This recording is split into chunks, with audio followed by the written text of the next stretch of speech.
Good morning and welcome. Thank you for joining us for today's Counselor Connect session. My name is Amanda Callahan and I coordinate Counselor Connect, which is a statewide community of practice for student service professionals. We are really excited to kick off this special series. We are joined today by Jessica Billingsley, and she is from Church, Hittle, and Antrim, and she is going to be talking about 504 plans, which we know is a topic that brings a lot of questions. So we're really glad she's here. Like I said, this is our first of 4 sessions in this legal series. So I will share towards the end of the slide deck the other dates and topics for the remaining sessions in this series. And then I'm going to go ahead and share here this slide. The second slide is where you can actually access Jessica's slides. So you'll see there, I linked them in. So if you want to go ahead and click into those slides, you will be able to follow along with Jessica's presentation. So Jessica, with that, I'm just going to kick it right over to you so you can get us rolling. Yeah, thank you, Amanda. So as Amanda introduced me, my name is Jessica Billingsley. I go by Jessie if you run into me outside of this setting. I'm a partner at Church, Hittle, and Antrim. So I primarily practice in school education law. So I work with building administrators, teachers, counselors, day in, day out, and handle everything that you all come across, from student issues to litigation and everything in between. So today I'm excited to be able to talk to you about Section 504. And let me go ahead and get my presentation sharing out there. Let's see, here we go. So again, you've got a repeat here of my contact information. As we get going, I'm pretty lax when it comes to the logistics of presentation style. So if you all want to raise a hand to ask a question, unmute, ask a question, or just throw a question in the chat, feel free to do so. I think with this size group, that's not going to be completely unruly, so I think we're fine to do that. And otherwise, I'll just go ahead and get started. So I always struggle to go with a theme, but today I came up with Welcome to the Wild West. You may or may not feel this way, but I sometimes feel like Section 504 is like the Wild West. And that seemed to jive really well with the theme for today's presentation. So today we're going to walk through basically everything having to do with Section 504 and 504 plans. So we'll start with child find and get all the way to some really practical do's and don'ts at the end of the presentation. So the logical place to start with Section 504 is the concept of child find. And so here is the citation to the regulations under Section 504 that tell us exactly what Section 504 means when it's talking about child find. And that is that a recipient, and that in short means a school, has an obligation to continually and annually undertake to identify and locate every qualified handicapped person residing in their jurisdiction.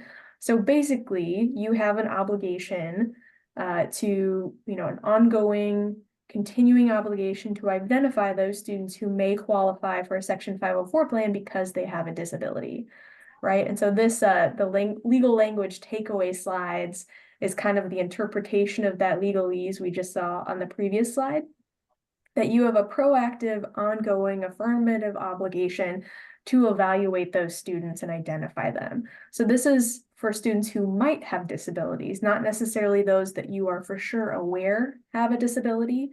And the bullet point there in italics is that schools are sort of deemed more or less the experts by the law. You all come into contact with students on a daily basis. You are aware of what may amount to a disability or not. So the big orange circle here, right, is we often come across these situations when parents are complaining, maybe it's formal litigation, that their student was never evaluated for a Section 504 plan. And sometimes the schools and our clients have a tendency to say, well, parents never asked for one. That's not going to cut it as far as the law is concerned, because it's not solely a responsibility of the school or of parents, but a responsibility of the school to be proactively seeking out those students that may qualify. So this obligation is regardless of whether a parent or a teacher makes that referral, whether for Section 504 or special education, right? Sometimes we do conduct those evaluations for special education, and it results in a finding that no, at this time, the student doesn't qualify for special education, but we're going to provide a Section 504 plan because that need is present. But it doesn't hinge on a referral from staff or parents. Instead, it's that proactive ongoing affirmation or affirmative obligation. And then, failure to timely evaluate or timely identify those students can result in a child find violation. So then we get a couple of questions and a couple of practical situations that I think are helpful when talking about child find, and particularly if and when parents more or less interfere with that obligation. So sometimes you have situations where parents won't consent to an evaluation under Section 504. And so as a refresher reminder, you do have to obtain consent from a parent to conduct that evaluation. You can't just move forward with that without parent consent. But sometimes we have parents that aren't going to consent, and that's okay. Much like anything, and you'll hear me say this a lot because I'm an attorney, and documentation is very important to me. But if you have a parent that is refusing to consent, you're going to want to do a couple of things. First, you're going to want to document all your attempts to obtain that consent. And you need to continually ask. So in a month, that might seem like a short time frame. And I'm not opposed if you want to do it a little farther apart, but you're going to need to set reminders to regular interviews, check in with that parent and ask again, because you want to be able to demonstrate to a court, to a judge, whoever it may be, that you made continual efforts because you believe this student was potentially eligible for a Section 504 plan. It's not going to be the end all be all if you just have parents say we're not going to consent once, and then you never attempt again in the future to seek that consent to do an evaluation. You don't have to have consent to do observation or review old data, but that's obviously not going to be enough to conduct an evaluation to find a student eligible. And then you're going to want to continue those intervention processes you are providing to the student in the interim, right? Just because parents don't consent to an evaluation doesn't mean we stop providing all supports to the student. You're going to want to continue that in the interim or, indefinitely until parents decide to consent, if ever. And then you want to do some of those practical things, right? You want to meet with the parent and explain. Oftentimes we have parents that are just opposed to any sort of special designation for their child, whether that's Section 504 or special education. Sometimes there's a misunderstanding of what special education is versus what Section 504 is, and that they don't want their child to be labeled special needs, but they might be comfortable with once they understand what a Section 504 plan is. You also obviously should explain the evaluation process and provide that notice of procedural safeguards. You want to make that offer to evaluate in writing, right? You heard it once, heard again. Documentation is very important. So document in an email. If you get, a parent on the phone and they say, absolutely not, I don't want my child to be evaluated, you're going to want to follow up that with an email to the parent explaining, here's what we offer to evaluate. We understand this time you've refused consent. We'll reach back out in however long to see if that's changed. And then you also want to be careful about what outside services parents may want to provide, right? It's not unheard of parents, they don't want the school to designate the child Section 504 eligible, but they want to provide some sort of outside services for the child in school. And we need to kind of keep a tight leash on those individuals if we allow them at all, because, we're going to have issues with teachers' organizations, policies, control, all of that. So it's probably a tightrope that you're walking with your building administrators if you're faced with one of those situations, but that we want to make sure we, maintain control or control over the situation if parents are trying to provide outside people in the school environment. A similar scenario here with child find, and maybe something you may come across that I wanted to provide a little guidance on, is a situation. This is a particular case out of the District of Columbia, so Washington, D.C. But it's not one, it is one you could see easily happening in one of your school districts. So parents request an evaluation, but they don't come to the meeting where you want to talk about what the evaluation is, and instead they hire a private evaluator, and then they file a due process eventually. Here, the school or the hearing officer, so the judge in the case said, you can't use parents, failure to come to this meeting as an excuse. You still have a child find obligation. And so here, what the district should have done is sent the paperwork directly to parents. So instead of kind of requiring parents to come into a meeting, be prepared to send that paperwork. And that's not to say that you should change your practice if your practice is to sit down with parents and have that meeting about the evaluation and provide them the referral paperwork at that time. It's just that if you have issues getting them to sit down to the table with you, that's not the end of the conversation and doesn't mean your obligations have been fulfilled. Like we've talked about before, you should essentially treat it like a refusal. And so you should be documenting, hey, we had a meeting set today. You didn't attend. We wanted to provide you the consent to evaluate in case you're still evaluating whether you want to evaluate the child, poor choice of words, but in case you're still, here's the paperwork, follow up with any questions, and probably do another check-in in a couple of days or a week to see where they are with that. Because you cannot use sort of that failure of parents to, interfere, failure to comply, collaborate, whatever phrasing you want to use, as a reason that you were not going to move forward with the evaluation process.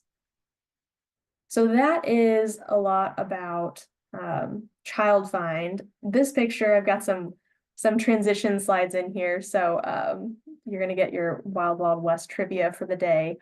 So this picture is of the OK Corral, or where the OK Corral shootout was. But it's basically, it's one of the major shootouts that we all know about, but it really only lasted 30 seconds. So that's your fun fact for the day, is that the OK Corral shootout didn't last very long. I'm going to afford this interim period between when you're doing the response to intervention and when you're getting ready to recommend a student for evaluation under Section 504. So don't wait too long. All the timeframes under Section 504 are reasonable, so there's no hard and fast, though your district policies on Section 504 may have specific timeframes, but it's going to depend on the circumstances of the student, what's reasonable. And then obviously you're going to want to make meaningful steps to move that student towards improved academic or behavioral skills. We have a couple more reminders in the next 2 slides, I believe.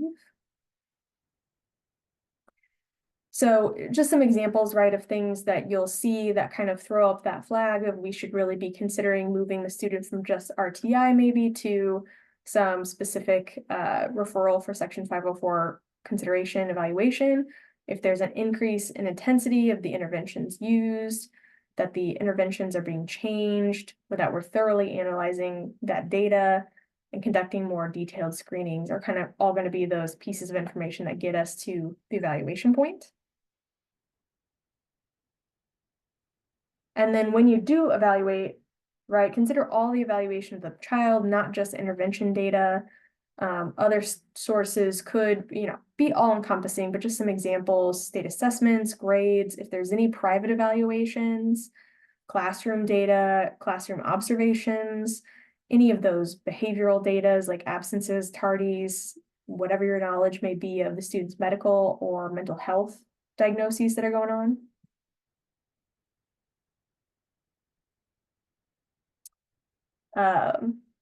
So this is another fun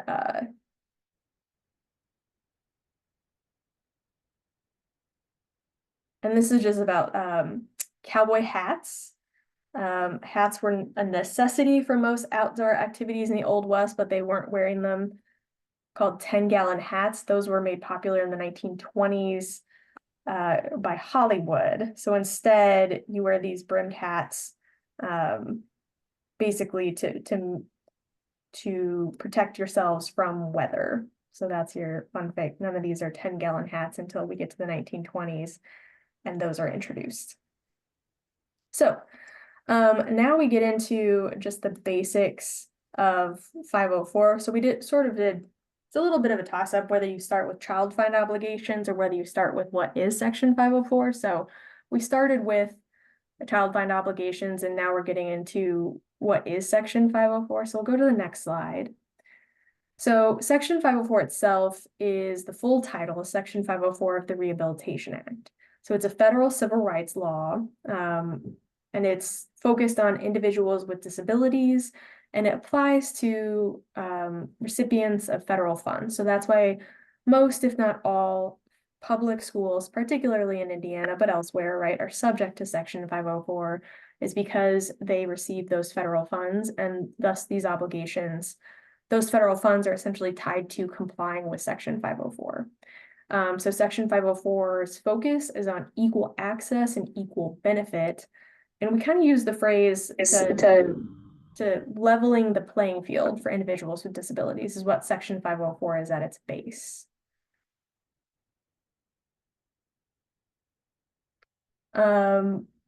It calls for procedural safeguards. You can refer to this if you need those. We'll continue moving on through this section. So the process is sort of twofold. There's eligibility determination, and then there's the development of the plan, which will encompass the accommodations and services for the student. And so we'll take a look at each of those in turn here today.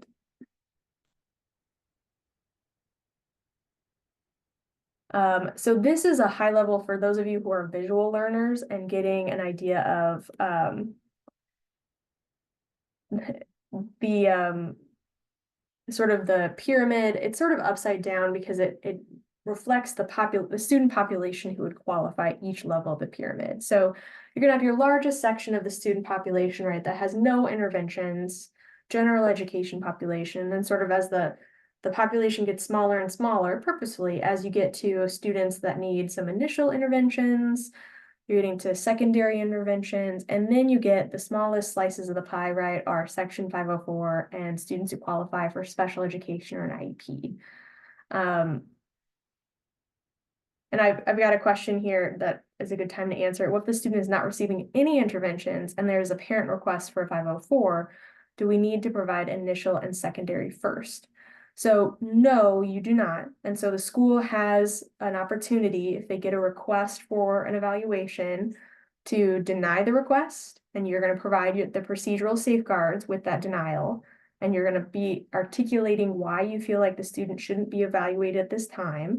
And it may very well be that you would like an opportunity to provide those initial and secondary interventions before you proceed to an evaluation.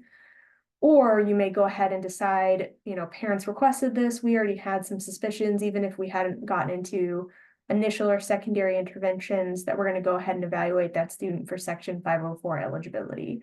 The risk with denial, right, is that you have parents who may file for a Section 504 hearing, different than a due process, right, in the special education world, but similar. They may challenge that decision, or they could potentially file in federal court alleging some sort of disability discrimination. But if you are able to clearly articulate your reason for saying no, not at this time, that may still be a valid option for going forward. So when you get to Section 504 and special education, that's when you have the trigger for those procedural safeguards that outline to parents what their rights are and how they could potentially challenge the school's decision one way or another. So if you go to the next slide, we got another visual on how these kind of different overlapping laws interact and the student population they focus on. So you have sort of the largest group is going to be ADA, Americans with Disabilities Act, community focus. So that's your obligations, right? That public entities, publicly available accommodations like stores and whatnot, be able to accommodate those individuals who have a disability. And then as you get to the smaller focus, you have students and employees in some cases who qualify under Section 504. And then the very smallest or center of that, sort of the smallest proportion of those individuals is going to qualify under the IDEA for special education. So we'll go to the next slide.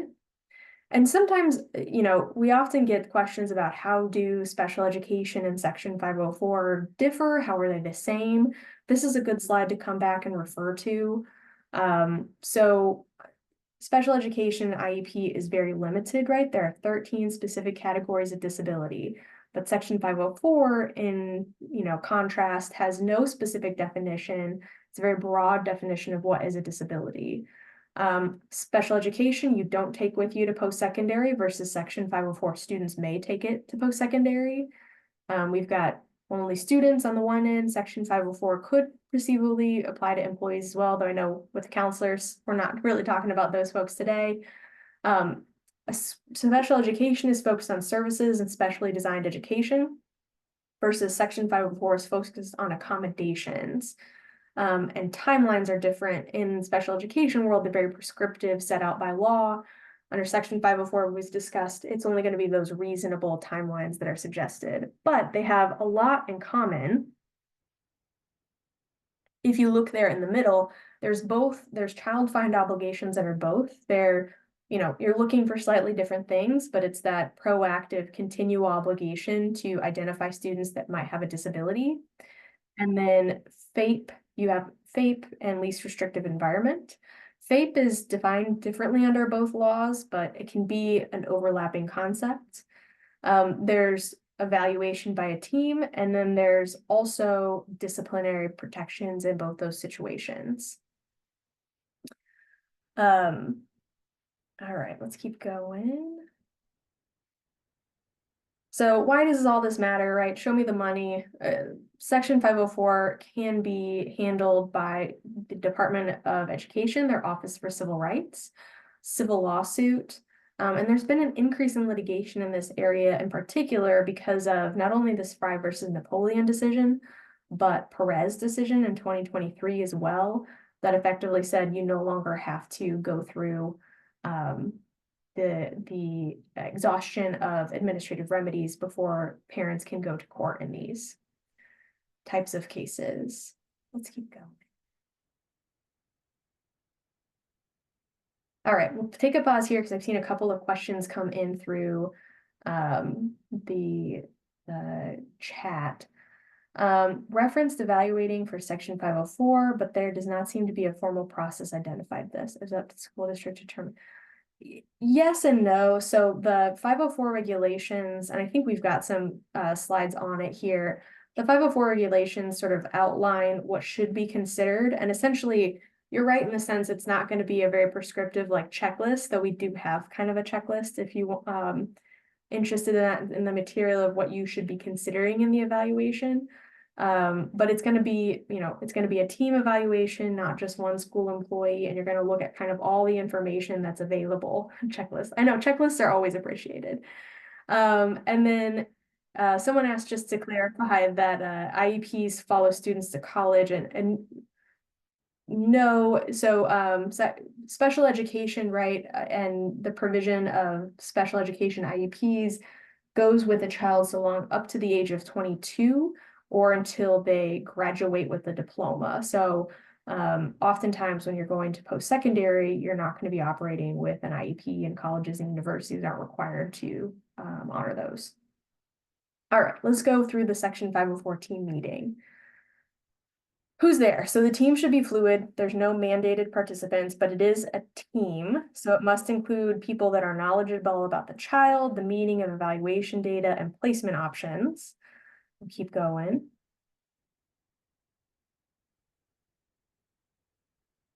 A team can look like all these folks. So the one caution we have here is the parent and one school person does not equal a team. And I know sometimes there can be a tendency or a I don't think schools do it on purpose, but especially schools where counselors, maybe you're handling all of the Section 504 plans for your entire building, a tendency to, email parents, have a quick phone call or meeting of some sort of just the counselor and parent, and to call that the annual meeting for the school year. And I'm here to tell you that that practice is probably risky in the sense that I don't think it will meet the obligation of a team and sort of being able to explain that, nobody else was necessary to make some of the decisions. I think it's in some cases it might be a palatable risk, but I just would caution you that I think that the OCR and that courts would generally not consider just one school person and a parent to be the Section 504 team for purposes of making those decisions. And so next we'll talk about at the meeting, we want to take notes, consider any information parents want to bring to the table. It may or may not be relevant to your decisions, but part of this is a listening session. And so you don't want parents to be able to come back and say they were shortchanged or you weren't willing to hear them out. So make sure you consider everything they're bringing to the table. And then you should have someone who's a Section 504 coordinator. I'm guessing that most folks on this call probably are that person. Though one of your tasks from today is to find out who's the Section 504 coordinator for your building, for your district, and sort of how that's being handled. So the Section 504 coordinator in this case would be chairing the meeting, make sure everybody's organized when we're coming to the meeting, and lead the team through those sort of questions that we'll be asking. If it's an initial Section 504 plan, is the student eligible and what does that plan look like? Get this parent signature on the initial plan because we can't implement a plan initially without the parent signature, and then follow up to ensure that everyone who needs to know the accommodations is aware and is implementing them with fidelity. Some things to keep in mind on the next slide. That affirmative ongoing child find obligation affects all staff, and you're required to locate those children, within your district boundaries. So that's the reminder on child find once more. So then we get to the Section 504 evaluation, right? I said we'd talk about this a little bit more. So you need the parents on board, right? We talked about their consent is necessary. There's no right to an independent evaluation like there would be in special education world, and there's no legal timelines. It's all reasonable, but we have some cases that tell us, 4 months is unreasonable. So be cautious with how long you push out some of those timelines once you get parent consent to evaluate. It's probably going to be a good, I think most districts will operate sort of under their similar timelines they have for special education, unless it's a rare circumstance, because those kind of have already been, if you will, blessed by the powers that be, both at the state and federal level. We talked about a few of these roadblocks already. So if you are denying a parent's request for an evaluation, you have to provide those procedural safeguards. We've already talked about that's kind of flirting with the Section 504 complaint. And in a lot of cases, it may not be worth it if parents are really going to go to the mat. Just go forward with the evaluation. And then we talked about, if you feel really strongly as a school, the student should be evaluated, parents continue to object, you do have the option to file a due process. It'd be a Section 504 due process. Most of the time, that's not going to be worth it just because it's not going to be covered by like your insurance. So footing the bill would be the schools to do. And again, we talked through kind of the steps you can take if you want to do anything like that. Go to the next one. This is Buffalo Bill. In the Wild West, you could see gunmen perform, and that was one of the things that they did was on a stage in New York. Buffalo Bill would gunsling and show his acumen. So always interesting. So now I want to get a little bit talking about eligibility, and if we go to the next slide, it's really two steps, right? We talk about determining eligibility, and then we also talk about what determining the accommodations or 504 plan is going to be. In the first step, we'll talk about, I guess I've got it. This one is, the next is a weird fact, wild west fact about, if you go to the next slide, Amanda, that they would sort of prop up dead outlets to photograph to make sure they were, appropriately, I don't know, sanctioned or sort of like used as an example, not to continue robbing banks and breaking the law. But so moving on to step one, determine eligibility. The next one more is who qualifies for a Section 504 plan. So the individual has to have a physical or mental impairment that impacts a major life activity, and it has to be substantial. It also applies to individuals who have a record of such impairment or who are regarded as having such an impairment. And so that might seem specific at a time, but if you keep going, it's really broad who qualifies as having a Section 504L disability. So I would venture to say most of us on this call have a disability that might qualify us for this first step of eligibility. So like myself, right, I'm wearing contacts. I have poor eyesight, and that is clearly a physical impairment that affects a major life activity, seeing, and it could be substantial. And we'll get to why that doesn't mean, though, that I get a Section 504 plan, we get to step 2. But I kind of wanted to highlight that the definition of disability is really broad under Section 504. So we can keep going.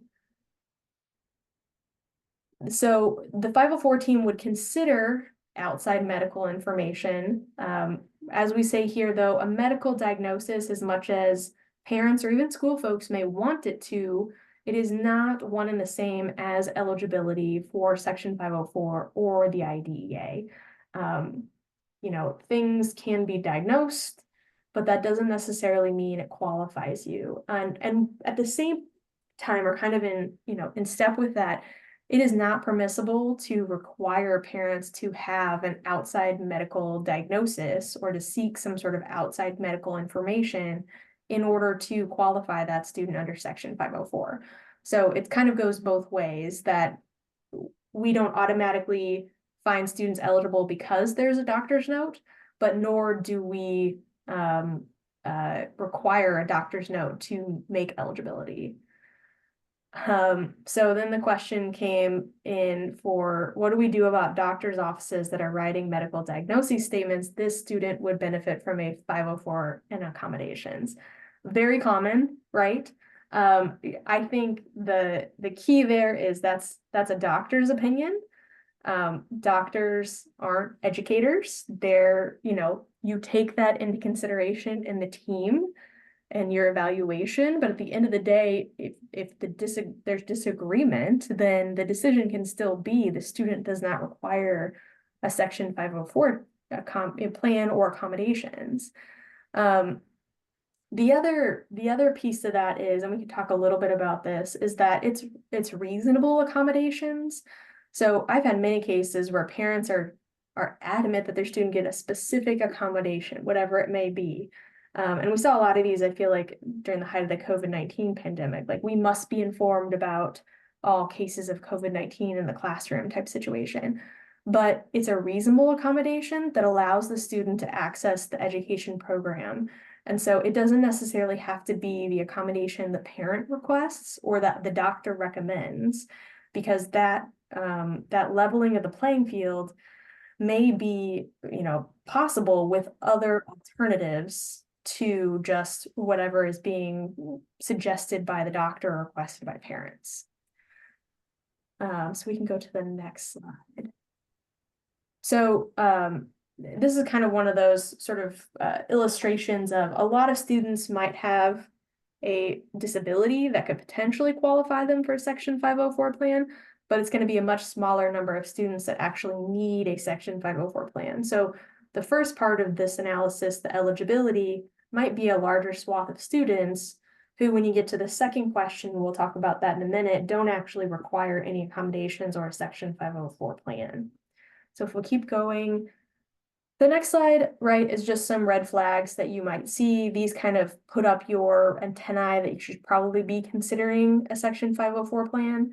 I will point out, and I think we have a slide over here too, diabetes, right, has its own specific health plan in Indiana that's very detailed and prescribed by state statute.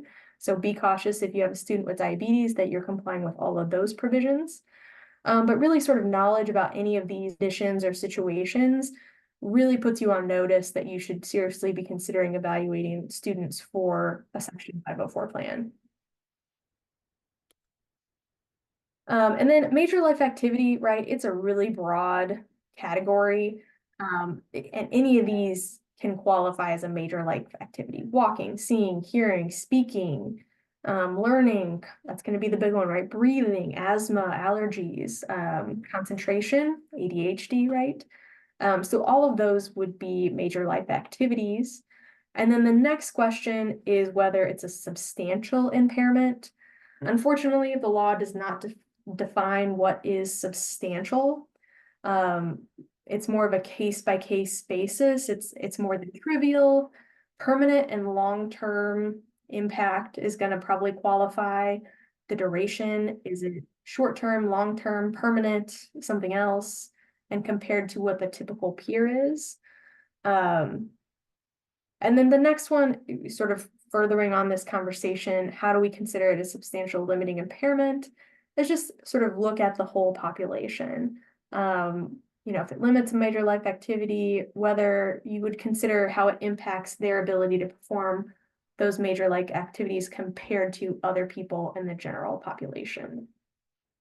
So if we go to the next slide, I've got kind of so an 11th grade student in AP chemistry compared to other 11th grade students in AP chemistry versus an 11th grade student in AP chemistry compared to all 11th grade students.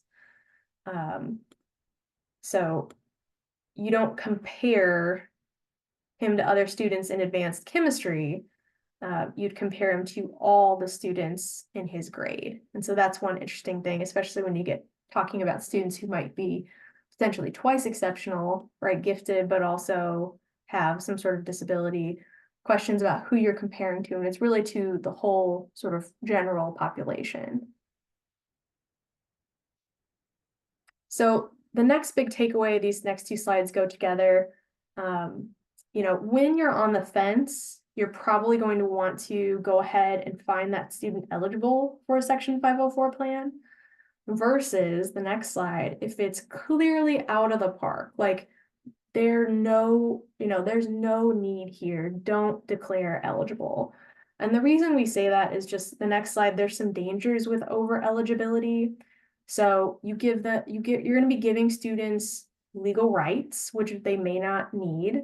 And it's going to give you, right, some other obligations for your staff, additional liability, and potential disproportionality, which we don't want. So it's one of those, if it's a close call, it's probably not the hill to die on for eligibility.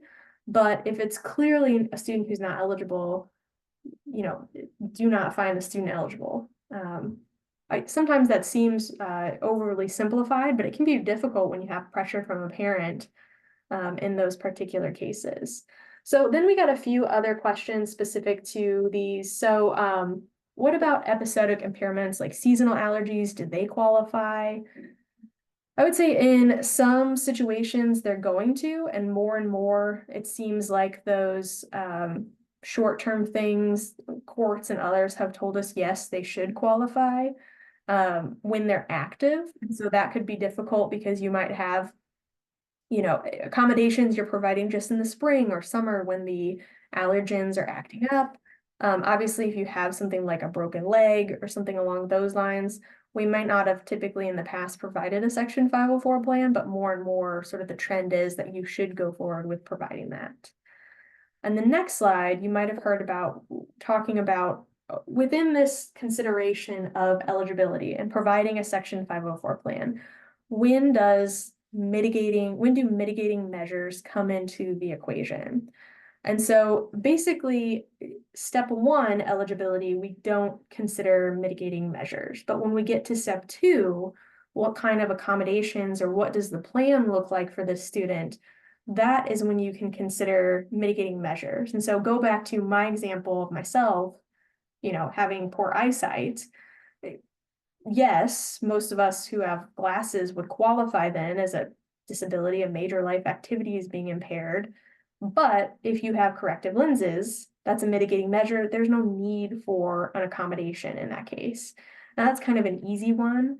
But medication is another one. So and we'll go to the next slide and talk about common mitigating measures. So they're not determined in the eligibility, but they may affect what plan, if any, you decide to put into effect for that student. So, EpiPen, any medications, these ones are cannot be considered an eligibility again, right? But can be considered for purposes of making that plan. Again, caution with the insulin, right? There's that whole prescriptive health plans in Indiana specific to diabetes that you want to make sure and consult for those. But those types of things may make it so that it's unnecessary to pull together a Section 504 plan for a student. We'll keep going. The first train robbery, this is my other fun fact from these slides. The first train robbery, if we go to the next slide, occurred in Indiana. So a moving train, the first time one was ever robbed was in 1866 by the Reno Gang. And so that's a fun claim to fame Indiana has, I guess. So continuing on, we have some slides about the Section 504 evaluation. The next slide is going to be where probably I'd have you look at some of the sort of checklist for your Section 504 evaluation. So data, assessment, observations, any medical diagnoses or information from private providers. We've got that asterisk there to make sure you're not relying solely on that. And we'll talk a little bit more on the next slide. Grades, transcript. Obviously, though, this is very similar to special education, where just because a student has good grades does not mean that they do not or should not qualify for a 504 plan. Grades do not dictate eligibility, they just inform it. Disciplinary reports and any input from teachers or staff. And then sort of a caveat here, which should be straightforward, but sometimes can be difficult, is that evaluation should be conducted in the student's native language. That makes sense if you're evaluating an EL student, that you are asking them questions and evaluating them in a language they can, and their parents in most cases, can understand. So the next slide, we sort of already touched on this, but just to sort of hammer it home, I suppose, is that you don't need a medical diagnosis to determine eligibility for a Section 504 plan. So there's no requirement for a medical diagnosis in the regulations, and other pieces of data may be more informative than a doctor's note.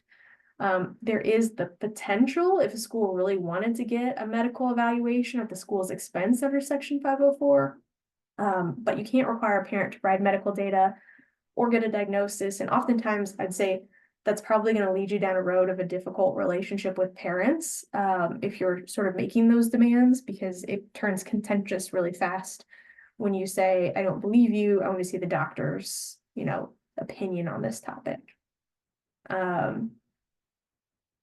Keep going. Doctor's note, we already talked about this. Keep going. So these are the things, right? You can't require a doctor's note. Doctor's note doesn't automatically qualify. And if you do want to talk to the doctor, you're going to need to have consent. All right, I did see a question come in. What's the timeline? So there is no set timeline in Section 504 regulations for the evaluation. It's just a reasonable time frame. But double check your school policies, because sometimes schools have policy language or procedural language that sets out a specific time frame. Specific to Section 504, drugs and alcohol. So if a student is using illegal drugs, that student is not a student with a disability. Alcohol may make a student eligible for Section 504, but Section 504 does not disallow any sort of discipline when it comes to a student using drugs or alcohol. You're permitted to move forward with those types of disciplinary measures, regardless of the student's Section 504 status. And then another piece, you don't have to eliminate standards for extracurriculars. So this is the reminder, and sometimes often the difficult sort of balancing act to take, is this allows for the leveling of the playing field. But when it comes to, particularly extracurriculars, sports teams and the like, that does not mean that the student no longer has to, show the requisite skill or ability to make the team. But for instance, if we're talking about a student with dyslexia, maybe that they have accommodations to get a written copy of plays or to be told about the plays or something like that that allows them the equal playing field when it comes to those considerations, but that it doesn't remove all of those requisite skills. Okay, so now we have two hypotheticals. Hypothetical number one is Scott had severe attention and behavior issues that were significantly limiting his ability to learn in the classroom. Parents requested a 504 evaluation accommodations and then got ADHD medication for the student. Now, as 504 conference is determining eligibility, his behaviors are significantly lessened with the medication. Scott seems to be paying attention and learning basically on par with all other students. So the question kind of becomes, I guess we'll do the two-part questions, and if you want to write in the chat or anything like that, the first question is, would the student be eligible, or a student with a disability under Section 504? And then as you're typing in those answers, the second question being, given the medication and the updated behavior, should the school still develop a Section 504 plan or provide accommodations for Scott? Starting to see some come in. So I think the first answer is eligible, and then, yeah, the second would be he's eligible, right? He's got ADHD, he's got significant attention issues, but now that he's on medication, that seems to be mitigating it. And so I think it's one of those situations where you would tell the parents, and in your conference, you'd probably discuss, like, at this time, it doesn't seem like Scott needs any accommodations.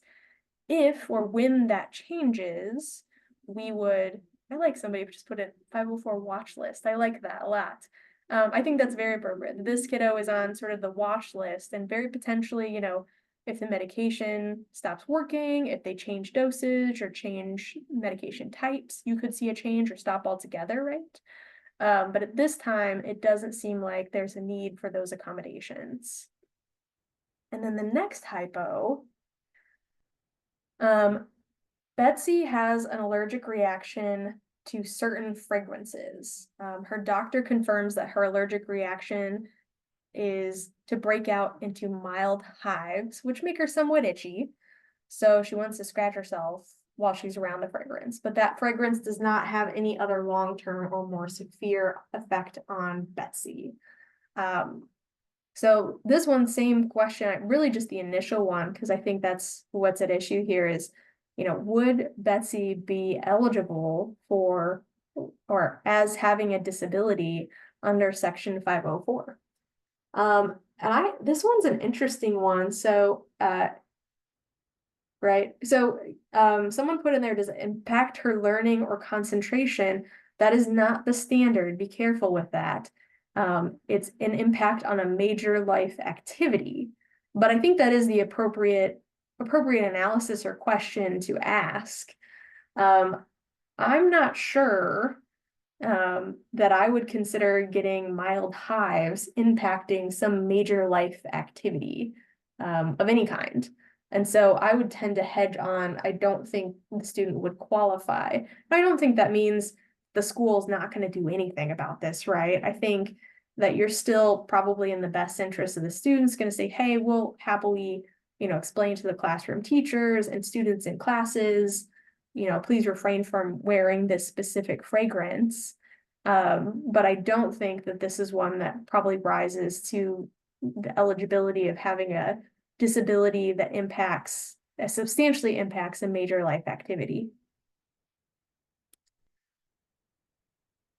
So another slide, this one, if we have any whiskey lovers in today's presentation, whiskey was terrible in the Wild Wild West because they would often cut it with all sorts of things. There was no regulation, right? There's no FDA, there's no bourbon associations that would kind of regulate and the quality of what was being served. So you would have just basically anything that was brown in color being designated as whiskey and sold as such. So probably thankful we're not in that era, right?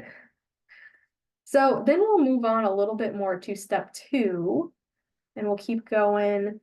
So when a plan is needed is when we have equal access and equal benefit needs to the students. We'll keep going. Sort of the phrase to keep in mind. What is not, plan is not needed is when you have mitigating measures. We've talked a lot about that. Doesn't need any accommodations for equal access and equal benefit in the school's programs. I'm fine. That's why sometimes, especially when we're dealing with older kiddos, it can be important to discuss with the student, him or herself. Now, sometimes, right, they just don't want to be singled out. And so they might say, I'm fine. And that's not actually true. But it's still oftentimes important to take into their consideration. So mitigating measures, we have another slide on that. Ritalin is the example here with ADHD, very similar to the hypothetical we just went through. But the next slide is how grades can affect 504. So it's a couple different of those caveats, right? A student with perfect grades can still be eligible. A student who's failing may not be eligible.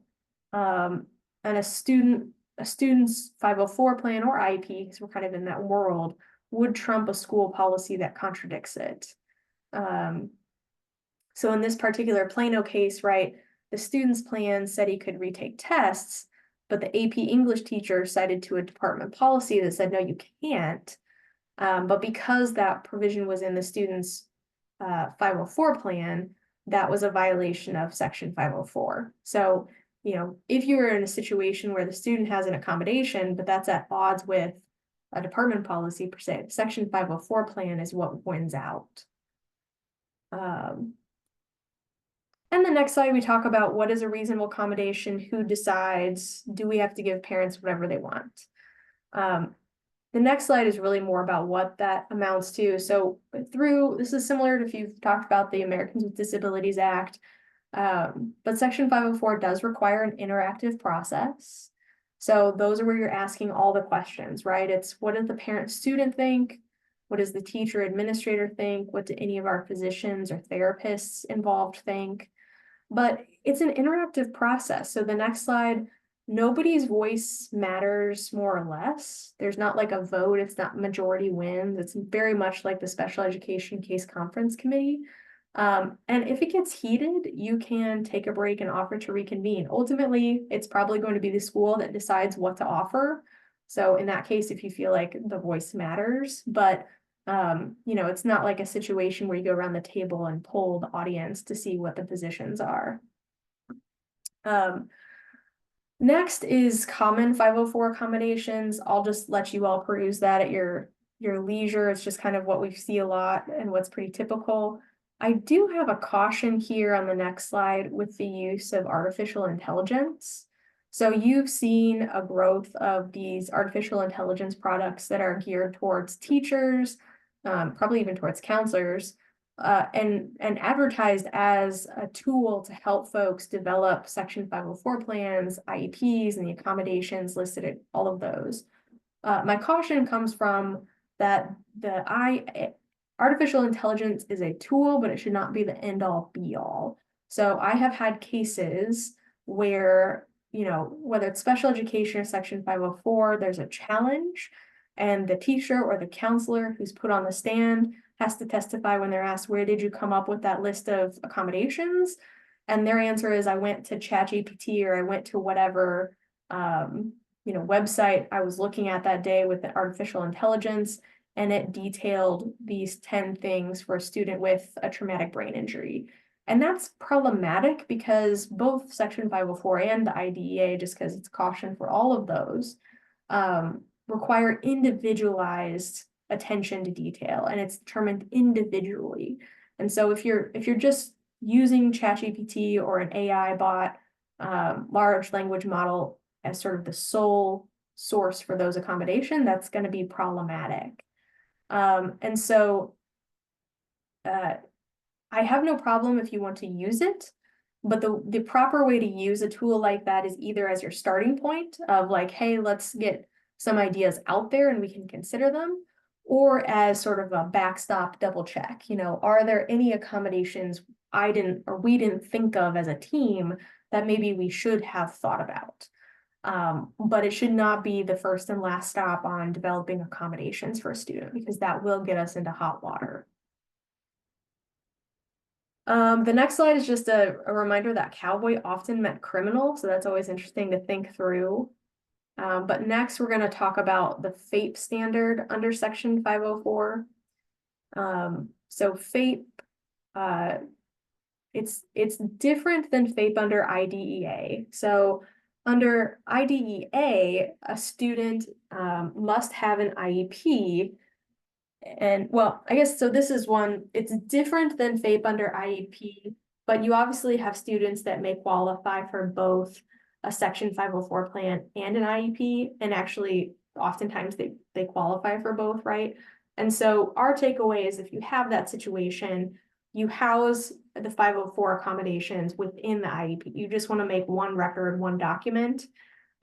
We find that it's often leads to, inconsistencies or issues with implementation when we have a 504 plan and an IEP. It's not wrong, it's just for practical purposes going to be a lot harder for your team. So the next slide is really the difference. So FAPE under an IEP is services and support to allow the student to make progress, versus Section 504 is level the playing field. And the next slide is an even more sort of dialed in definition of what we mean by when we say leveling the playing field. And that's students experience the same degree of risks and difficulties that other students face. So providing as safe an environment as other students without disabilities. It's not to make the school completely safe. That's sometimes a struggle for parents and even our Section 504 teams to take into consideration. But it's to provide it the same. The next slide really gets at the discussion we were having earlier about physicians, and that physicians aren't educators, and therefore their opinion does not dictate our discussion. And then the next slide, this would be used sparingly, but there is a limitation to reasonable accommodations, and that's an accommodation cannot fundamentally alter the nature of a program. There's nothing similar in our special education world, but for Section 504, because it's all about leveling the playing field, if you're fundamentally altering the program, that's not a reasonable accommodation. Be careful with that, because it's really going to be hard to articulate that in a lot of cases about what kind of accommodation would fundamentally alter the nature of the program. I mean, I think you can think about it pretty easily in context of like spelling tests, right? Sometimes we have accommodations that students will be allowed to use spell check unless it's an assessment that's assessing the ability to spell, right? That would fundamentally alter that assessment. But I think those are pretty well understood. But I think there's a tendency to want to hold on to this. But I would caution use it sparingly, and oftentimes it's not going to be applicable. Keep in mind the needs of all students. This one has to do with basically the timing and providing transitions that you just have to be careful. The next one is more of a timeline. And again, these timelines and deadlines vary from school to school. And the law, it's just all reasonable timeframes. Then we have a discussion about procedural safeguards. Your school should have developed or have in their sort of library, if you will, the procedural safeguards for both Section 504 and then also obviously Article 7 and the IDEA. And then the next slide is kind of a reminder of when you need consent with regard to Section 504 plans. And so it's going to kind of track with regards to, if you're familiar with the special education world, that initial evaluation, the initial plan going into effect, and then at some point, if parents want to revoke or terminate the 504 plan, there's going to need to be some parental consent in that case as well.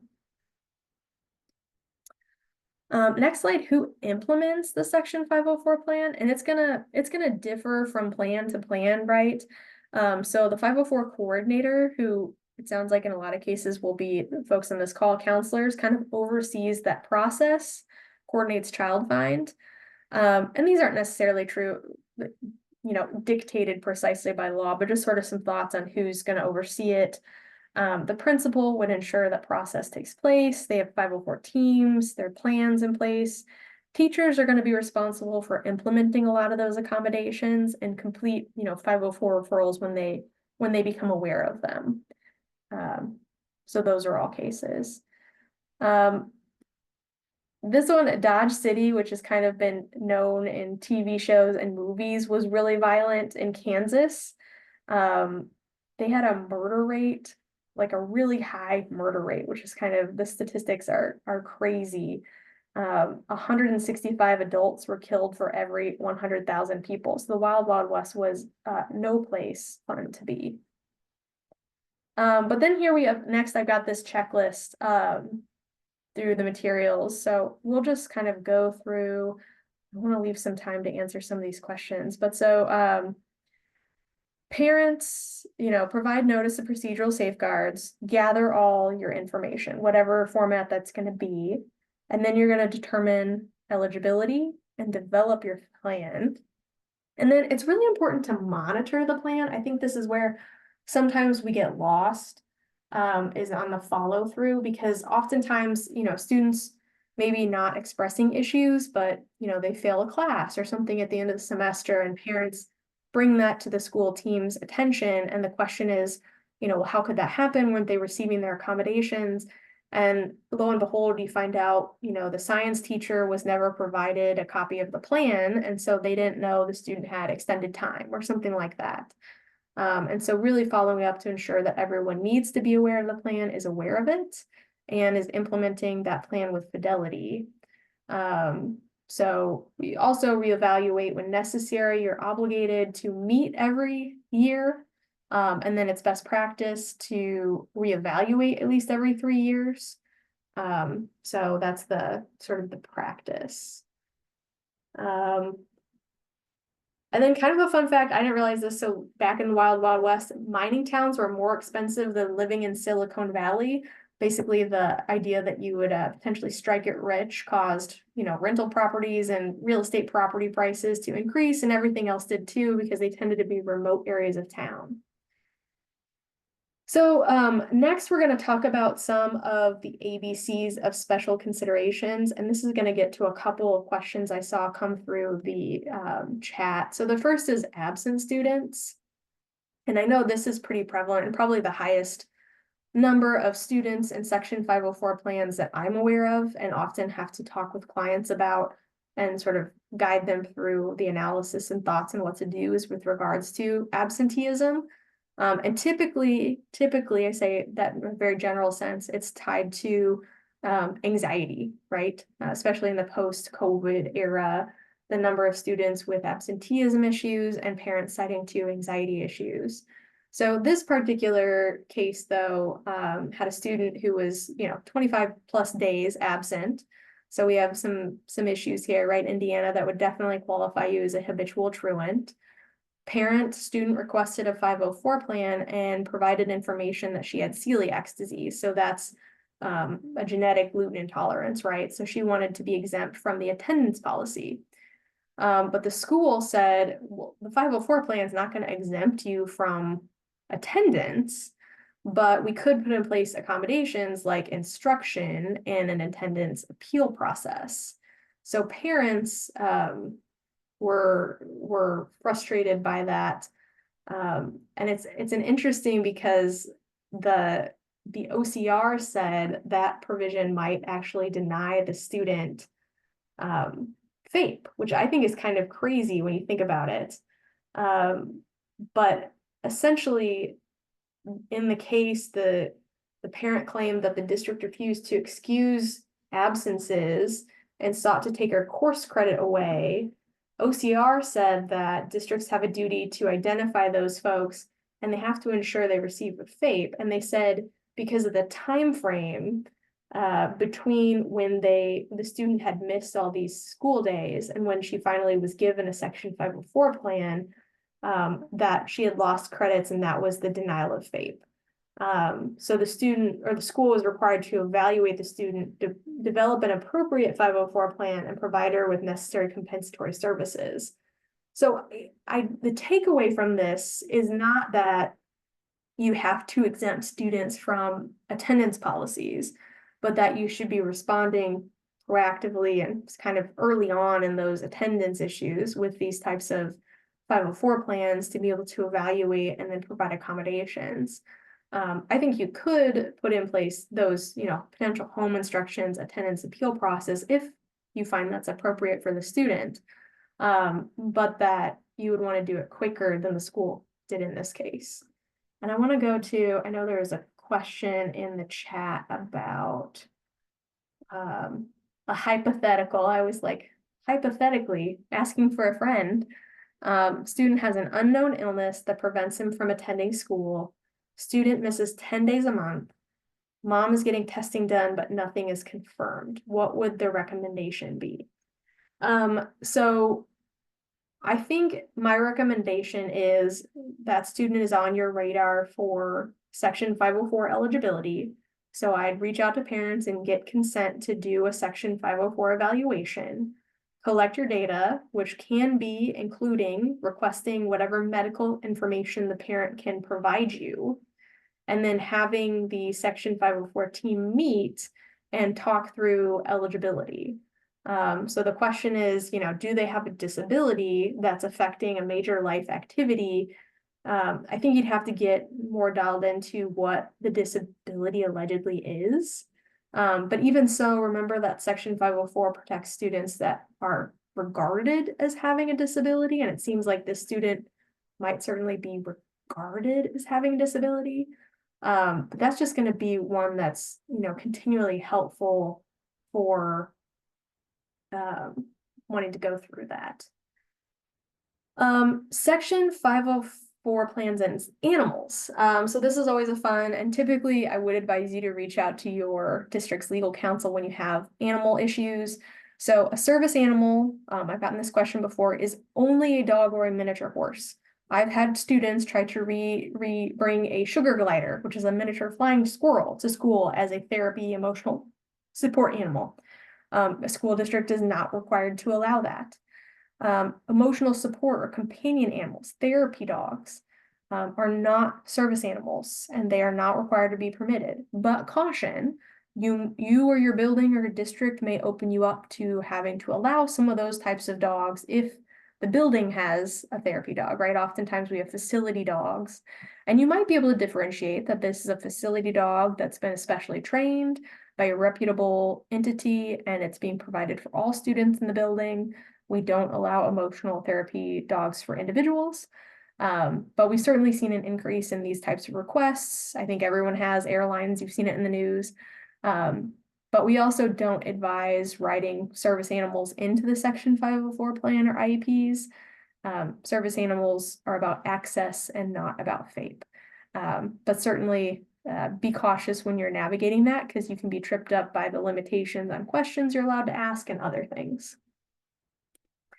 So we got absentee, animals, bullying.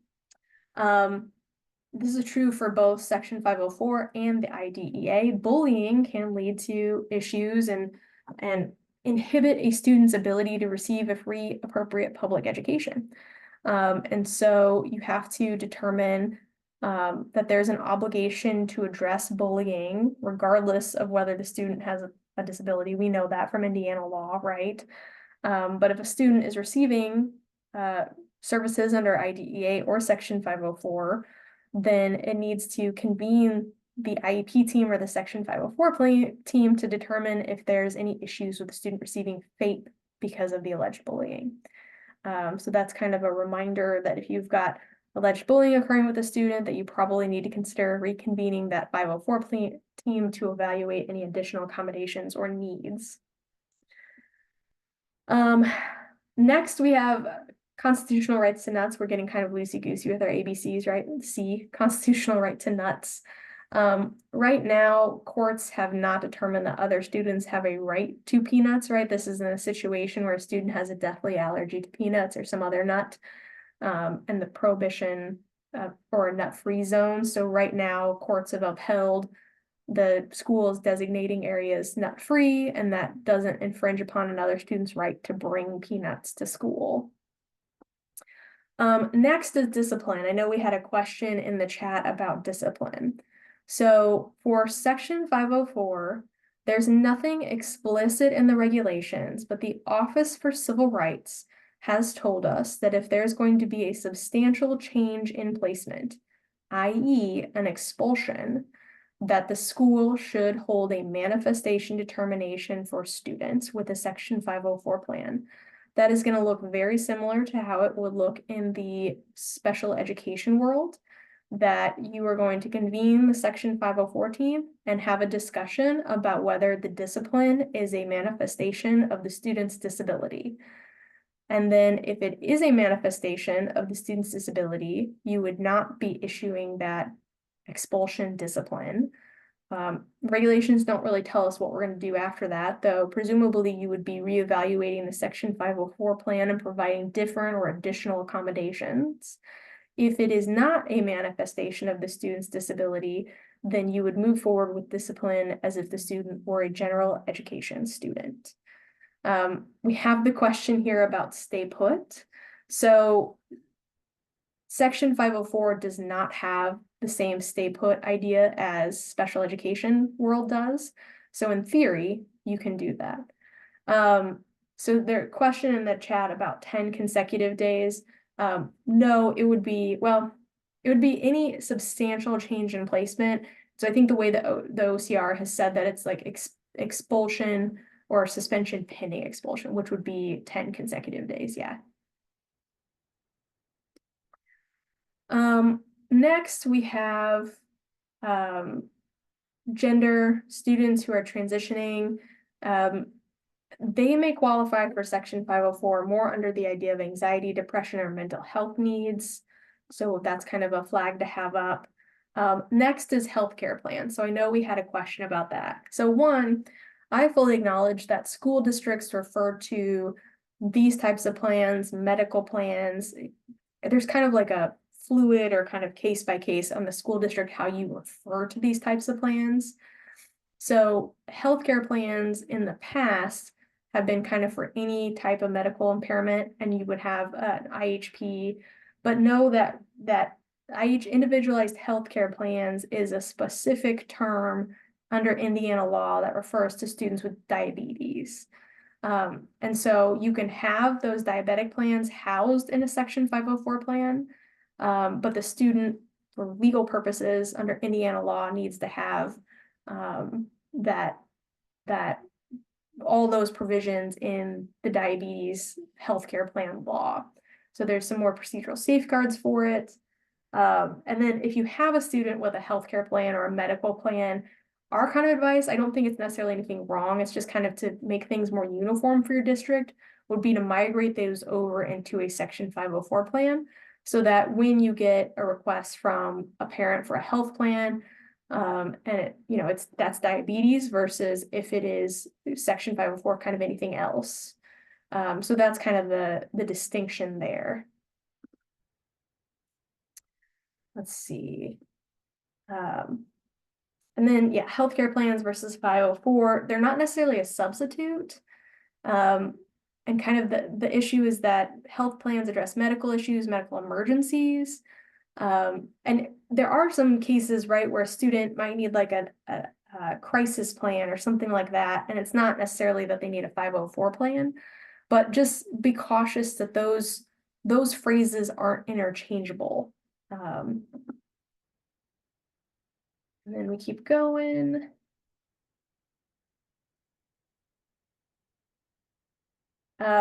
This gentleman robbed 28 stagecoaches, and he did it by wearing a flour sack. And that it was Black Bart is his name. But I thought that was a funny story that he would like hide in a flour stack and rob the stagecoach that way. The last section I've got for you all is FAQs and odd scenarios. So if we keep going, can a student have a section 504 plan and an IEP? Technically, yes, but the IEP should subsume the section 504 plan.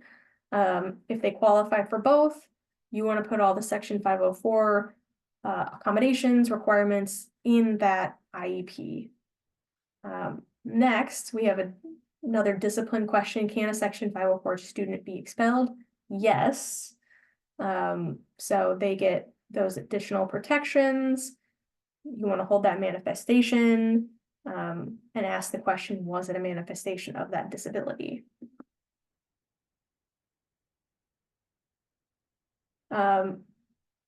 What does it look like? We already kind of described that. You assemble the 504 team. It's kind of like manifestation diet. You review the information. Remember that's the exception for currently using drugs or alcohol. You can move forward with discipline.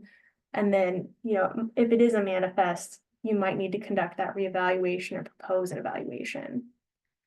And then I know we had this in the chat. So how often does the 504 plan get revised?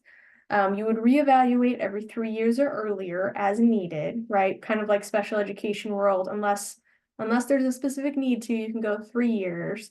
But you should have a meeting once a year to make sure you go over the plan and how it's doing. So discuss annually, reevaluate, triannually. And then how do you proceed when parents don't agree with the Section 504 plan? You have options, right? You can request mediation. There is the option to do an impartial hearing. That's called a due process. It's different than the special education due process. And then parents do have the option to file a complaint with the OCR or to initiate federal litigation. Obviously, we hope they don't take one of those two last options. Next, can we implement a Section 504 plan before or while we are waiting on an IEP evaluation? So yes, with caution. So we see this often. It's probably a good idea if you have if they qualify for a Section 504 plan, you want to sort of get them started on those accommodations. But how I see this most often is like while we're doing the IEP evaluation. And so when they ask for that, you can proceed with that, but you want to make sure you set a deadline to reconvene and that the accommodations are working, and to evaluate for that IEP. You want to do sort of those in place just for the limited time frame to sort of stopgap as we get that IEP evaluation done, and make sure we're sort of wrapping it up within that time frame so the evaluation completed. And then let's keep going. Can a student have a Section 504 plan and an IHP, an individualized health plan? We say consider housing that under Section 504 plan. And an individual health plan truly only exists when it's under the diabetes law. Otherwise, those things should be kind of housed in the same document, and be careful to meet both of those laws requirements. The next one we already hit on, like, can a 504 accommodation trump a policy? Yes, we talked about that. And then kind of does everyone in your building know who a Section 504 coordinator is, where you can find those forms, how to respond when the parent brings those issues to you, and then how to keep track of students when they move from one building to another. So that's kind of homework, I suppose, if anything. Check, I think there are a couple chat questions. So I clarified, reevaluations every 3 year where required, annual reviews recommended once a year. So it's discuss annually, evaluate every 3 years. Question about impulsivity. So we get this a lot, both in special education world and in Section 504 discussion, where when the question is this a manifest? ADHD, rightly or wrongly, is often cited to as one of the key components of it is impulsivity, and therefore, this particular issue was impulsive, or conduct was impulsive, and therefore, obviously, it was a manifestation of the student's disability. I think my ways of combating that is kind of threefold. I would say look at the evaluation data. How is ADHD presenting with that particular student? Is it an issue with impulsivity, or is it an issue with attention? And if it's an issue with attention, then I think you have decent grounds to show this is not how ADHD has been presenting with this child. So we don't think that's a valid argument for the explanation of this conduct. You want to look at the evaluation data. Did the student have particular issues with impulsivity, or was it just attention? I also, in the particular conduct alleged, what's the amount of quote unquote like think time that was available? Was it truly something that was heat of the moment decision, or was it something that probably took some forethought and planning? Because that can undermine an argument that something was impulsive as well. But definitely tricky, and I've lost a special education due process on that exact topic, where the hearing officer kind of bought into that argument that there was impulsivity at issue, and therefore it was a manifestation of the student's ADHD. The other question in the chat that I see here is that team 504 team member requirements, there is no prescriptive lists like there is in special education world. You just need to invite folks that have knowledge about the student. And then my caution is the team really needs to be more than just a parent and one school employee. It needs to be probably at least 3 people, I guess, is my guidance to qualify as a team. But you can have written teacher input, that's fine. But really should have some more individuals sort of part of the conversation about the student's eligibility and the accommodations needed. All right. Are there specific templates to use? Are there any specific required parts that the 504 plan should use?